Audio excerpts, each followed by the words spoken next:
Um, some of them are going to sound like, well, you've heard it before, but it's worth re-emphasizing.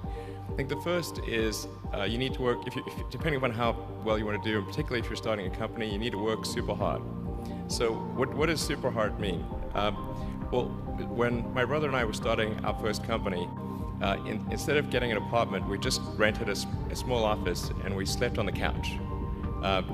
And we showered at the YMCA, and we're so hard up we had just one computer. So the website was up during the day, and I was coding at night, 7 days a week, all the time.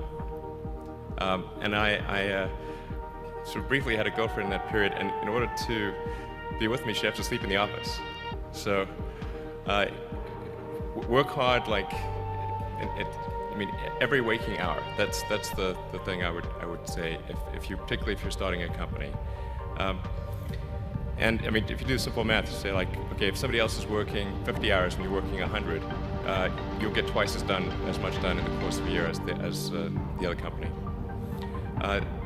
The other thing I'd say is that if you're creating a company or if you're joining a company, the most important thing is to attract great people. So either join a group that's amazing that you really respect, or if you're building a company, you've got to gather great people. All a company is a group of people that have gathered together to create a product or service.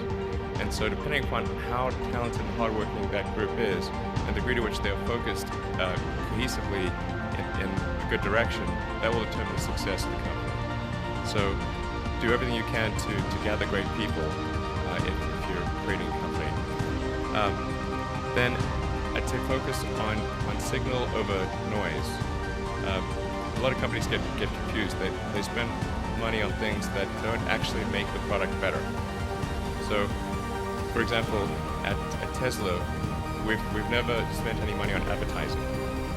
We put all of the money into R&D and manufacturing and design to try to make the car as good as possible. I think that's the way to go. So for any given company, just can keep thinking about, are these efforts that people are expending, are they resulting in a better product or service? And if they're not, stop those efforts. And then the final thing is to sort of don't just follow the trend. So you may have heard me say that it's good to think in terms of the physics approach or first principles, which is, rather than reasoning by analogy, you boil things down to the most fundamental truths you can imagine, and you reason up from there. And this is a good way to figure out if something really makes sense, or if it's just what everybody else is doing. And it's hard to think that way. You can't think that way about everything. It takes a lot of effort. But if you're trying to do something new, it's the best way to think.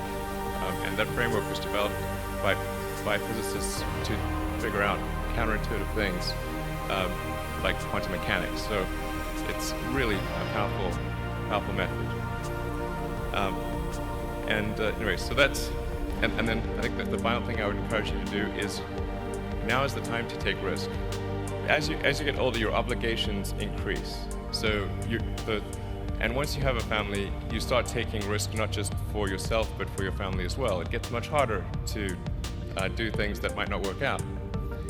So now is the time to do that before you have those obligations. So I would encourage you to take risks now. Do something bold. You won't regret it. Thank you.